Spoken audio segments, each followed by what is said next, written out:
Okay, so I've got this piece for strings and Celeste, and there are a couple interesting Dorico things we can talk about by looking at this. So I'm going to do a little bit of note entry and then walk through stuff like Tuplet entry and cross staff beaming, and look at these cool dotted ties.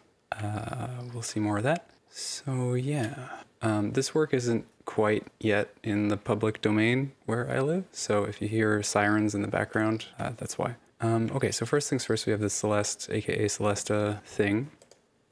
Hopefully you can hear that. Not too difficult to enter, but there are a couple ways to enter tuplets in Dorico.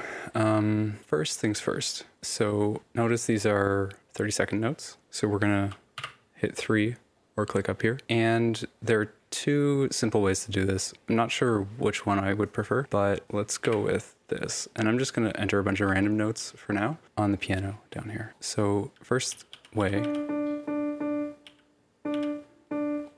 because I want these sextuplets and I want them to be 30-second notes. So I enter just a bunch of 30-second notes, grab them all, then I hit semicolon, which brings up the tuplet popover thing. And it gives you a suggested tuplet ratio thing, but we don't want that. We want, well, what would happen if we did that? It's actually like kind of tomato. But we want 6 in the space of 4. Is that right? Yeah.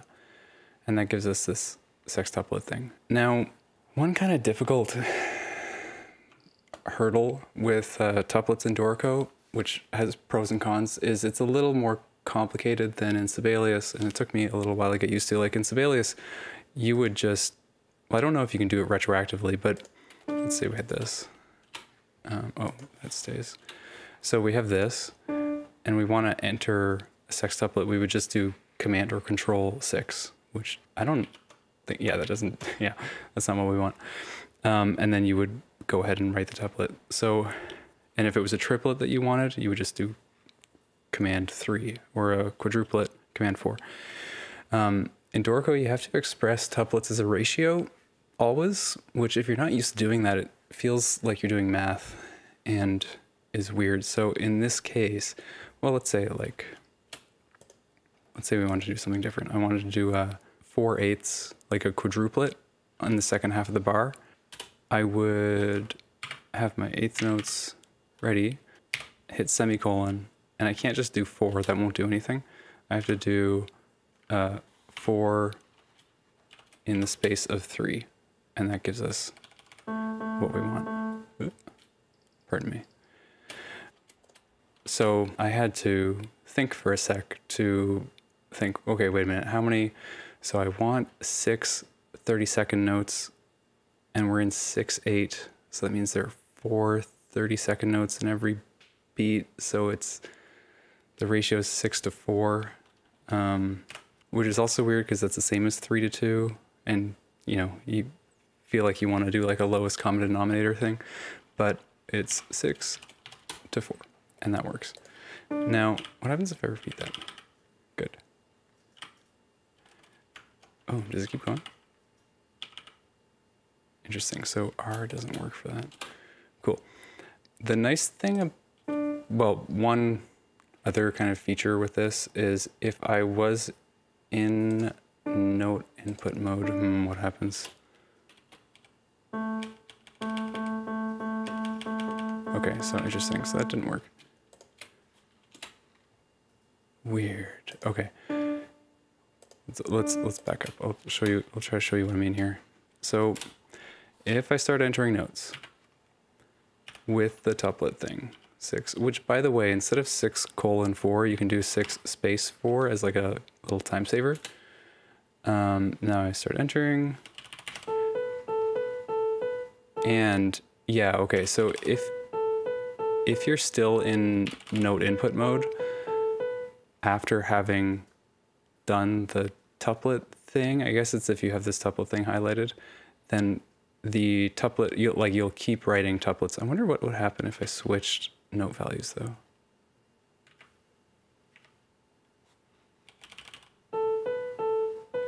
Yeah, cool. So Interesting. Interesting. Okay, anyway, so that is tuplet entry. Pretty straightforward. Now, like, so if I wanted to do this, and by the way, so I'm going to copy this out in the staff below.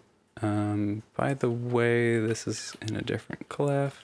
The nice thing about being in galley view here is we have the instrument names on the left-hand side and we have the clefs. Whereas if I was in page view, you might not know that that's like the D above middle C. Okay, so anyway, we've got our treble clef here. And if you take a look at the bass clef, if I scroll over, it switches to treble, which is nice.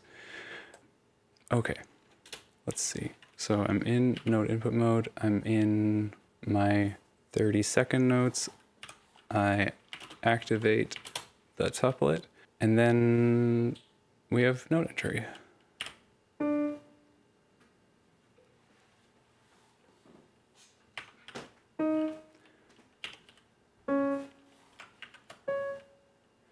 Now, I'll do the first tuplet, and then I'm gonna put them up on the, oh, I should really have done it on the top staff. Yeah. It doesn't really matter. Doesn't really matter. You'll see what I mean. So, entering notes. Okay, so this is our first tuplet, and these three notes should be up on the staff above. Easy peasy. So that's N as in Nick versus M as in Mick. So that's that. Now, so the annoying thing, what if I did, yeah, don't like, how do I enter? Also no. It's easy if you're in tuplet entry mode, because what I don't want to do is this. Enter, select my note value again, enter the tuplet again. I suppose it's not actually that hard. What I might do is, oh, actually, check this out. Okay, well, no, one thing at a time. So I would just do this, honestly. I would just repeat it, and then I would go here. Now, is this gonna mess up the tuplet? 2, 3, 4, 5, 6. Okay, good. Somewhat oddly, I was entering notes within the tuplet, but the tuplet thing wasn't highlighted, so it was a little unclear. Anyway, carrying on. So we're looking up here. We've got an E natural. May as well move these notes up. So 1, 2, 3, 4. Yeah, right, cross staff. Okay, we're moving you up. We're moving you down. It's all kind of crowded right now, but that doesn't matter. Okay, and then you. That's weird. Huh.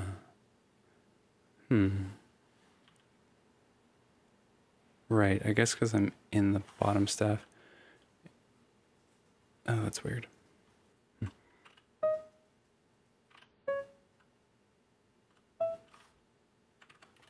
Okay, a little crowded.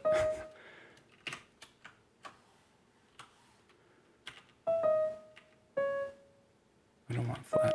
E, D, D, natural. E. Then you are C and E. E flat. And you, oh, you're C sharp. Great. Okay. So that's that. And this pattern just repeats. So we can just grab everything and hit R twice, and that's it. Not too painful. Now, notice we've got these bracketed sextuplet things, but we don't want that. So what we're gonna do, we're gonna grab, like, click on the first Tuplet thing, and then Control Shift A, which is like select more, or you could just go through like this, which is obviously more time consuming, or you could go like this. I think this will work. Filter somewhere, Tuplets. Many ways to skin a cat. And then we go down here, click on the bracket thing, and actually that's all we want to do for now. A lot of people complain, I think absolutely it's justified complaining, that in order to make a change in this panel down here, you like click the toggle and then click a button, which is like, why not just let us click the button, right? And that's totally legit. The sort of thought process is that these toggles mean you're overriding the defaults that you've set, and then the buttons are like, in what way are you overriding the defaults? So here, I mean, this particular window isn't the best example. Anyway, point being, these toggles are like, override your defaults. So that's that. So that's job done there. But we want them kind of underneath, which is more attractive than what they were doing in this version here, where they're within the staff. I don't know. I mean, this is because it's very tight spacing and there's no room in between the staves to do it. So you could, of course, like if this was Sibelius, you'd grab it and drag it, right? I wonder if we can do that. Can we do that? Grab, drag, put it wherever, right? But this is not Sibelius.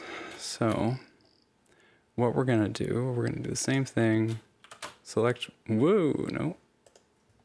Select more, select more.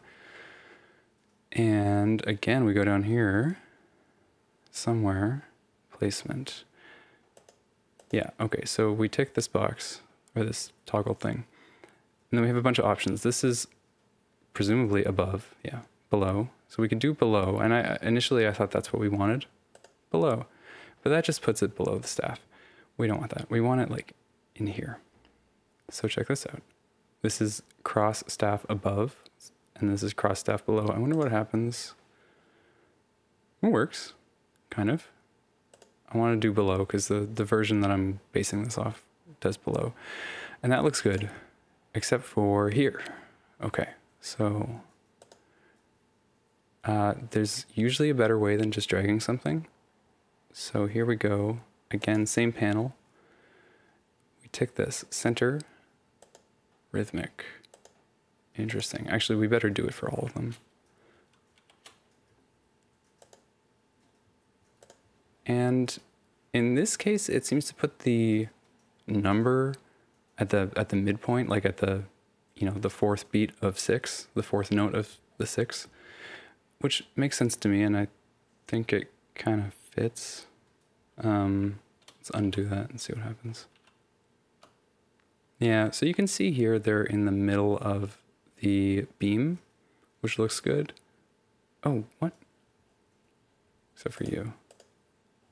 Yeah, visual. Except for when it doesn't look good. Now in this case, I wonder, you could do this. That might be better. I kind of like that. But we won't do that. Okay, so that was manipulating all of these things without needing to drag anything. Furthermore, I noticed in engrave mode, like, you can drag something up and down. I want this 6 up here, right? But you can't drag side to side. You can probably like alt. No, you can't. What the heck? Offset?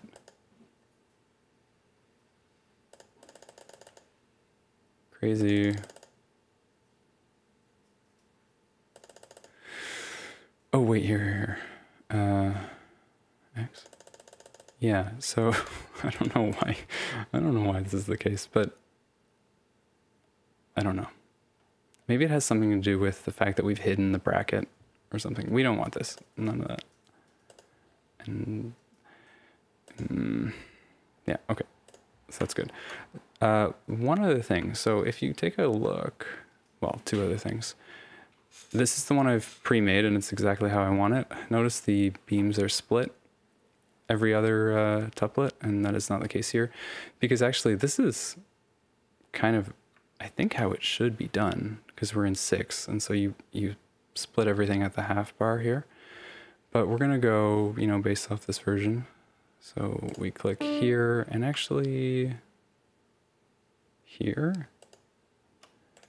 And I do have a shortcut for this, but we're gonna go split beam. There we go. So that sort of takes care of things. Sort of. Then we're gonna grab everything here. I'm in grave mode. Yeah. Certain things can be done in certain modes. What if I do this? Beam together. Okay, good enough. But the secondary beam isn't split, so we're gonna click here and here.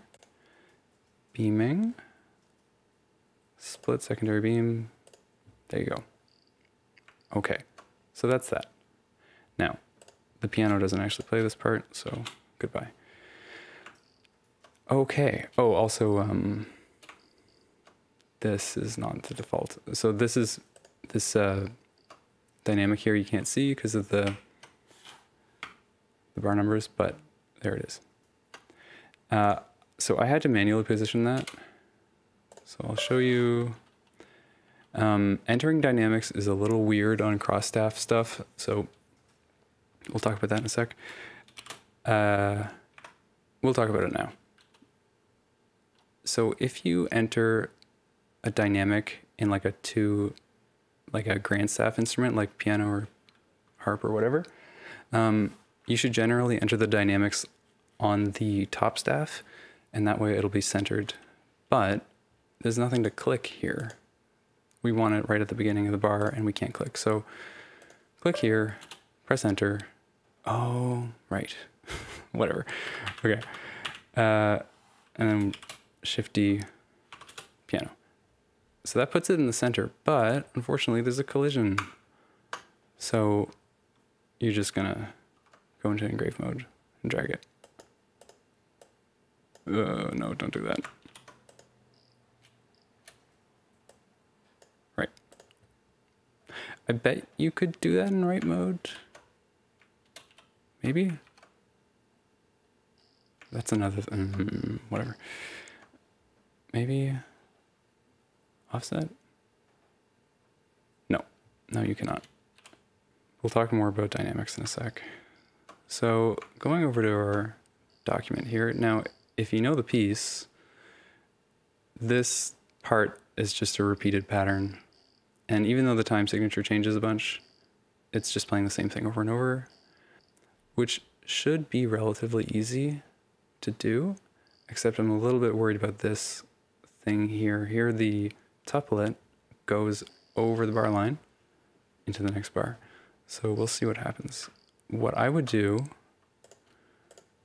select everything except for the dynamic. I'm gonna press R, and that fills up the first 6 beats of the 10/8 bar. So I guess I'll grab the remaining 4 beats. 1, 2, 3, 4. I don't know. Oh, also, yeah, we're gonna have to split that. Oh, we don't want that. Okay. I'd love to get rid of this line. Play.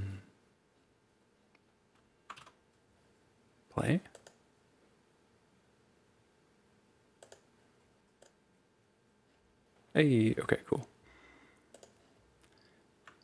All right, so that's more or less taken care of, but we want to, I assume we're just gonna, yeah. Okay, we're gonna split everything up. You could do this with like a custom time signature. Oh, no, we want this and this something else I figured out.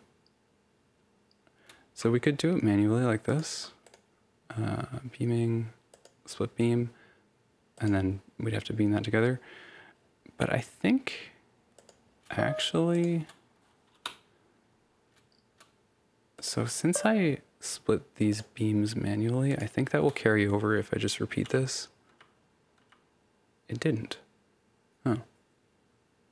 Let's try this. Okay, now what?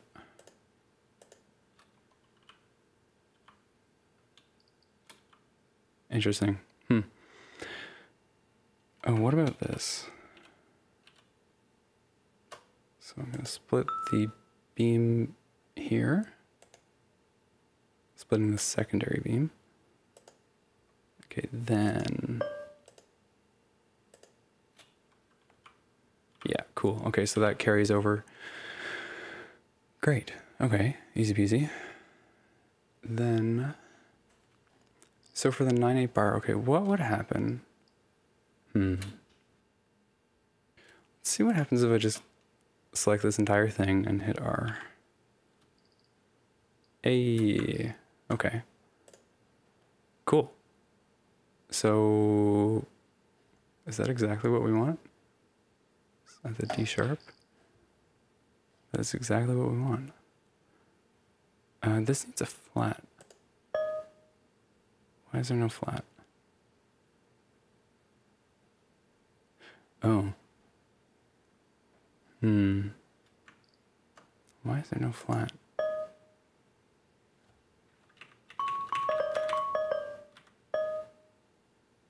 Huh, I think at some point I decided to hide that accidental. Oh, yeah, I did. Okay. That's interesting.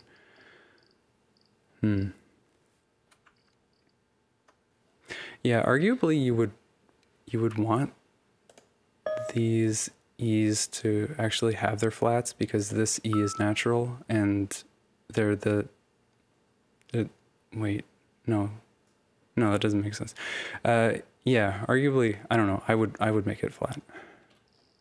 I would especially make it flat here. It's weird that it isn't. Yeah, okay. Huh. Let's just click this and that and repeat it a bunch. Is that it? Is that it? Are we good? Okay, and then the Celeste stops playing. Cool, okay, that was relatively painless. Now, here's something that I found tricky. So there's a dynamic, like a hairpin down here.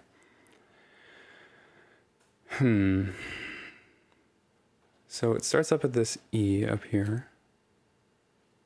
And we want it below the staff. So I would do this. This is how you would enter a hairpin of that length.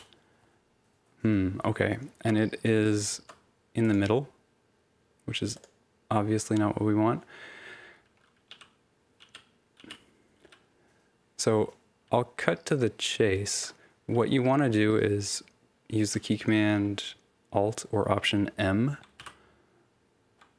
And that moves stuff to the staff below, which I actually didn't know that shortcut. I used M and N thinking that was like move staff above or staff below, but actually it's like cross staff beaming. So we want Alt N and Alt M, and that will actually, you can move stuff between different instruments, which is handy. So I didn't know that until today. And I was really struggling because I assumed that the way to enter a dynamic, or like a hairpin specifically, was to do this kind of thing. Like if I wanted to put a P for piano, I would do this. And I wanted it on the staff below. Go like that. And there you go. Right, so my assumption was that if I wanted to do a hairpin, I would go note input, hit down, dynamic. Instead, I get nothing. So there's something about hairpins that, like, I think it requires an object to be attached to, because if I do this, like, this is a little weird, but if I do that and then I click this down here, then I get my hairpin. It's kind of weird. Anyway, so what we actually do is we select the length that we want, and then we enter our hairpin, and then we hit Alt M as in Michael. Now, this is probably something you can change globally, but notice it's terminating at the bar line, which is what we want, and that's not what we're getting. So we're going to go somewhere down here. Bar line interaction, stop before. Easy. Nothing to it. Okay. That's that.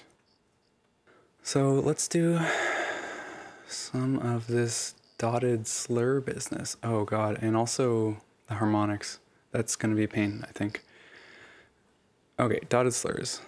I've already done a bunch, so let's go to where the 9/8 bar starts, and we'll do violin 2. Okay, so there are actually two things to talk about here. There's the dotted ties, I should say, and the unmeasured tremolos. So, violin 2, and this is obviously divisi. Well, I guess it's not obvious. Yeah, no, it is obviously divisi because the stems are flipped. Dorico has this divisi functionality in it, which is cool, but is not useful for when you're doing div on one staff. It's more like if you were breaking out a string section into two separate staves. So in this case, even though there is like a divisi function or menu item or whatever, we're just going to type in div in Unis and do everything manually. So anyway, 9/8. This might also require some forced duration business. We'll do the bottom note first. So 7 dotted E flat. Good. And E flat again. All right. So I could just enter an E flat manually and then tie it, but I think I'll just do this. That just, I mean, makes sense to me. Okay, now how do we make tremolos? So this is kind of cool, kind of counterintuitive. It's in the repeat section, like the repeat, if we're over here. It's not in playing techniques or whatever else, I guess because you're repeating a note. And we can just click it like that, which does that. Or you can use the popover, Shift R, and then just type in the number of slashes you want. Easy peasy. So, okay, we did the top note. There are a couple ways to do this now. Let's go like this. Shift I, and then, what is it, -2? Yeah. So that just adds a note below, but we actually want it. What do we want? What am I trying to do here? Natural. Okay. And then we're going to click and voice and change voice to down stem voice 1. If you were just like this, I have this option here because I've already done some, but if you didn't, you would just see up stem voice 1 and then you would click new down stem voice. Down stem voice 1. Oh. What are you then?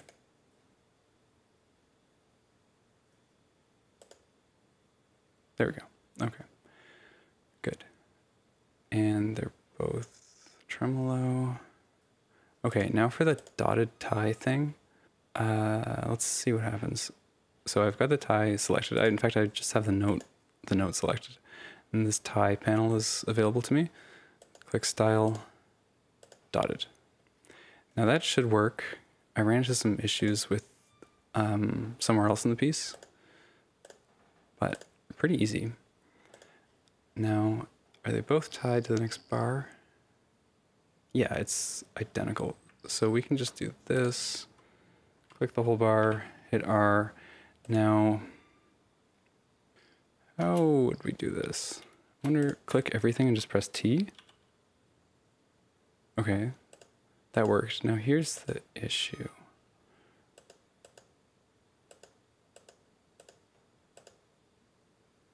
Yeah, Let's back up a bit and I'll show you what I mean. So I have everything selected. Everything is dotted as it should be. I hit T for tie, and now these are solid, but we don't want that. So we click this tie chain, because, you know, in write mode, you can't click an individual tie. And then let's tick off, yeah, Yeah, weird. So even though I have the style thing ticked and then the solid selected, for some reason the last one has stayed dotted. If I switch it to dotted, then the first switches to dotted and the last one stays dotted, but this one stays solid. So I don't know what is causing that behavior. So we'll just go to engrave mode. And find where we were, which is a little bit confusing. Here we go. So in engrave mode, we can select this individually and then go, where are you? Ties, style. Yeah, so that works. Don't know why. I mean, I don't know. I'm confused, obviously, by something. Style. Great. Pretty weird. And then we'll go back to write mode. I also find that the camera, the behavior of, for lack of a better word, the camera is a little unpredictable when you're switching between modes. Like, I don't know. Let's see. If I'm zoomed in here and then I switch to engrave, will it stay? And it kind of approximates it. So then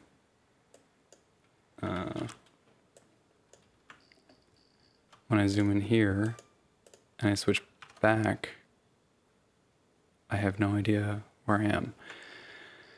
I wonder if it's different if you make a selection. Let's see. Got that selected. Engrave mode. Don't know. Weird. Yeah. It's confusing. Whatever. Okay. So we have a little hairpin. Where are you? Starting on the last beat.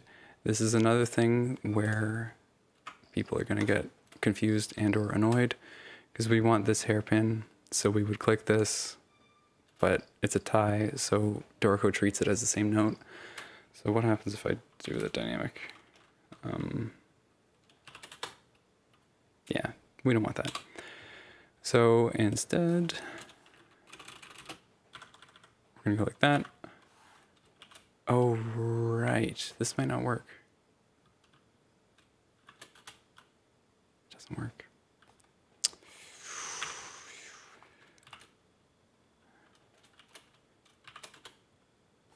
Doesn't work. Yeah. Man, that sucks.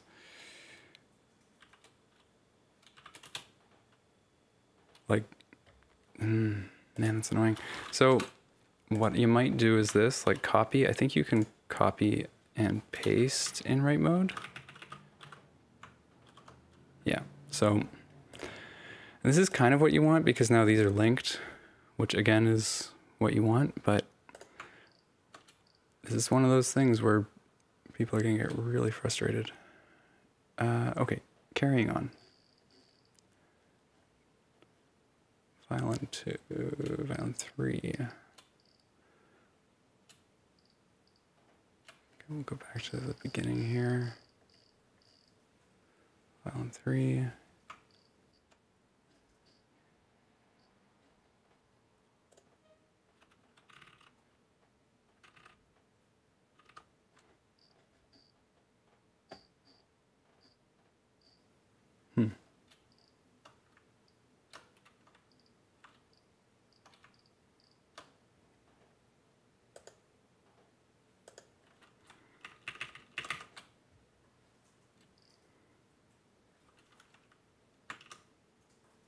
Oh, nice. Okay, cool.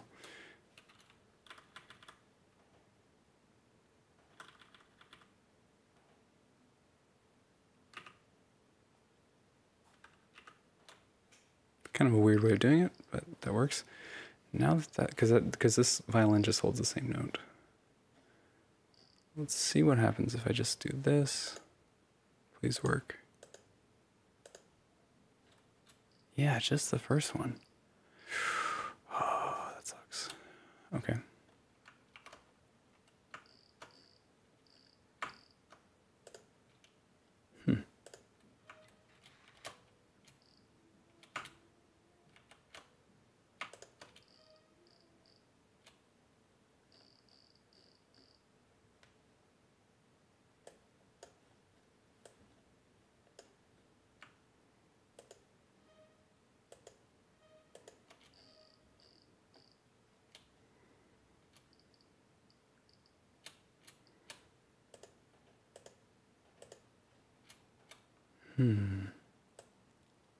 It's a pain.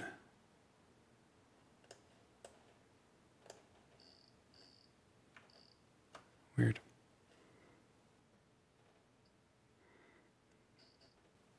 Oh, also,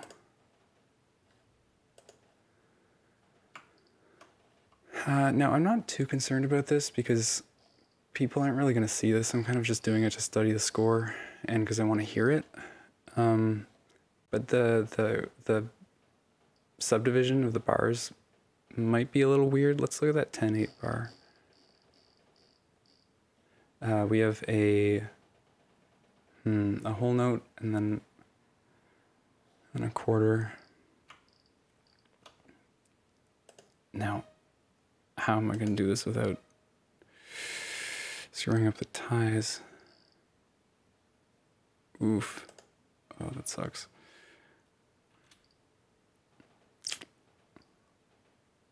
I'm not going to think about that right now. Okay, moving on. Violin 4. 10/8.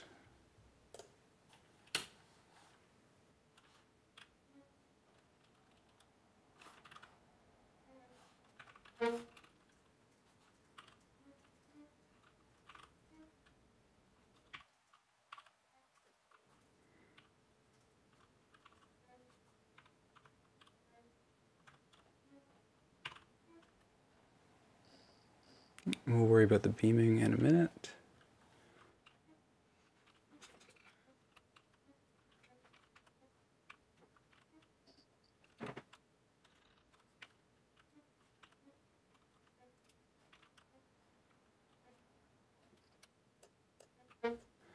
Okay, and then slurs. So that's from the end to the C natural. And then those two notes. And then 3 to C sharp.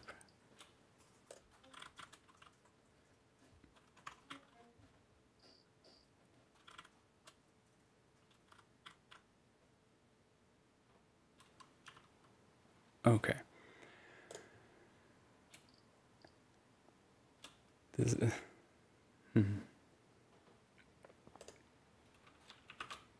There.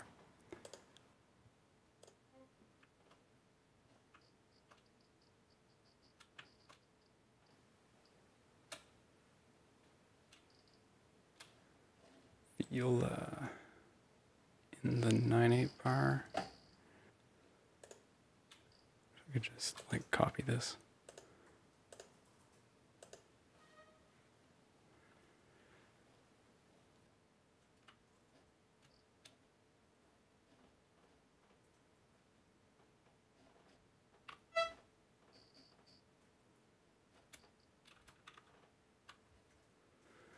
That worked.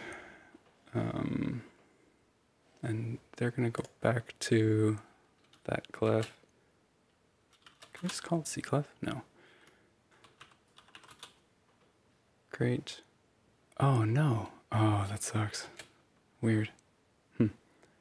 So like just using the repeat thing kept the dotted notes. Actually, let's just undo and see what happens. Okay.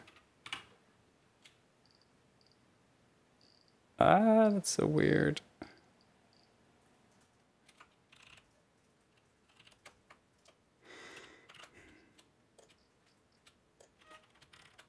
Oh, wait, this is a better way, this is a better way. Oh, that's not better. Shoot.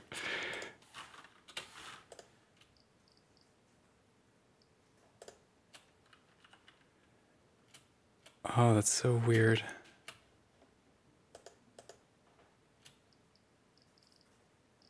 Okay.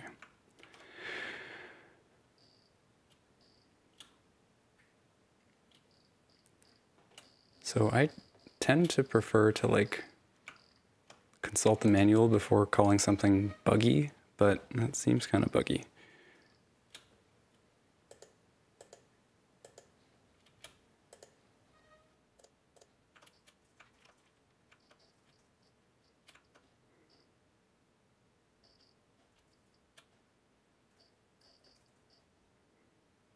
So that's playing this whatever note that is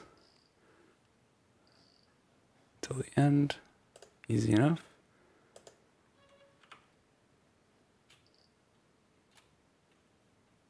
Again, funny. Oh. I wonder if the smart thing would have been to take this and then paste it. Yeah, that probably works. What was the actual note though?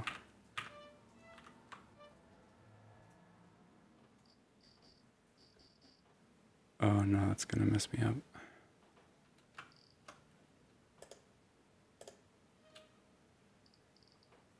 Take this whole thing. Okay, cellos. E flat. Notice, by the way, I've got two cello staves, and it's presented as one here. So later on, I'll make like a what do you call it, condensing group or something. Because I'm sure later on in this piece they'll split up between the two of them. So the 9/8 is just that E flat. Does it just go on? E flat all the way. Okay, cool. Oops.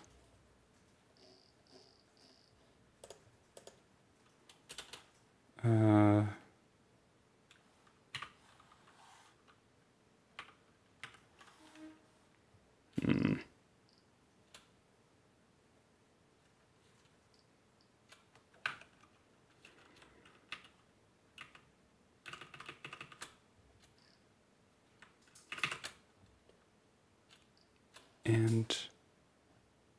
it's tremolo.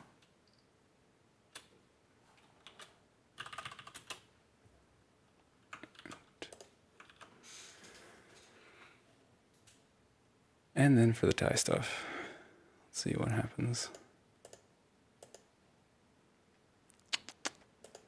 Super weird. I should have done this before copying and pasting. Where are you?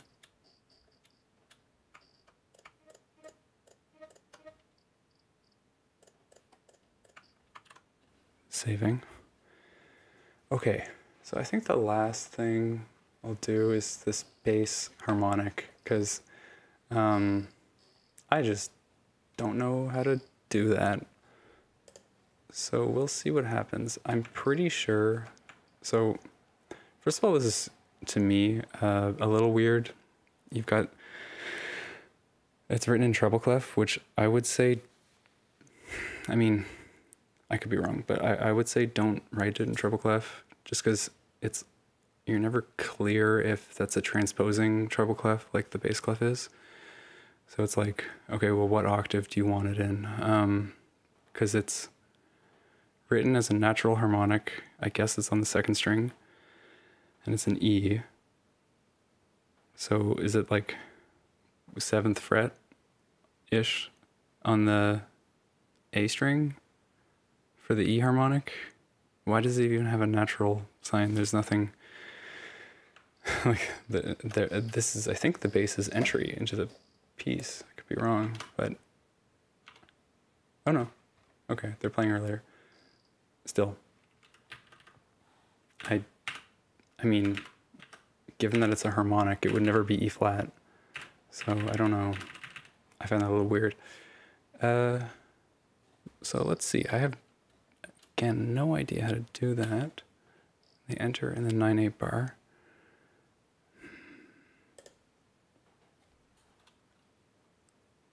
I really don't want to do treble clef, but whatever.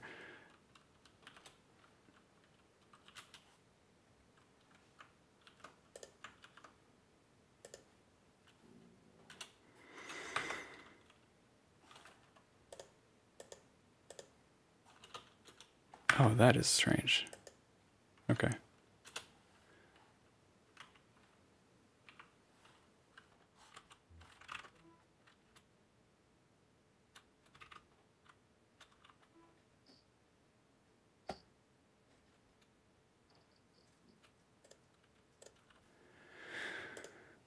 Okay, let's see what happens. So, like, there is this thing down here where you say, I want a harmonic. And it's a natural harmonic. That actually, oh, that was easy. Huh.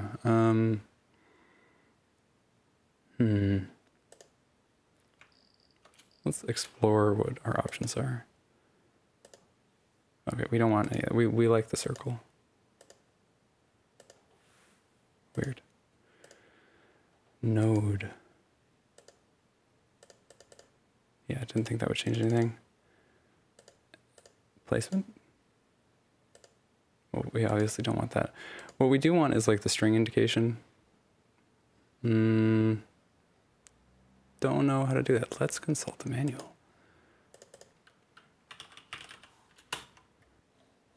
Okay, so this is probably more for guitar. Let's see what happens anyway. This is a playing technique.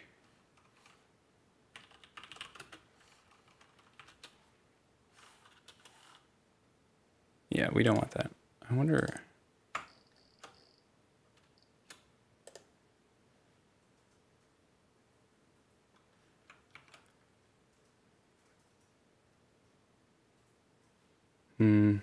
Okay, so this is just going to be easier to do with... you could make a custom technique or just text. I think text is the way to go. So, where are you? Here you are. So we'll delete that. We'll just do this.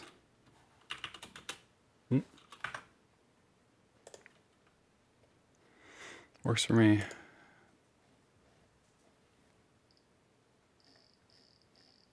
Maybe bold.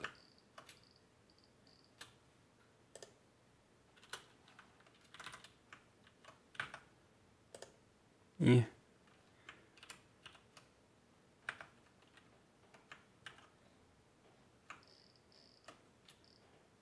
Okay.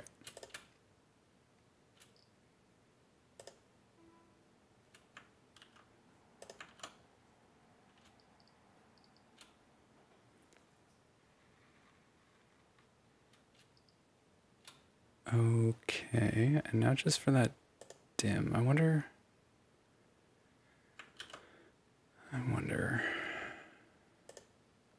So like we could do it individually pretty easily. Pretty easily is maybe not totally true.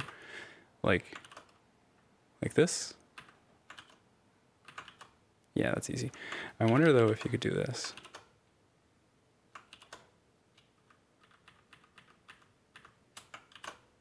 Ah, that's too bad.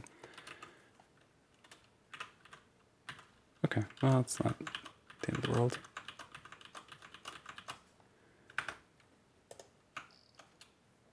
Everybody's good? Okay.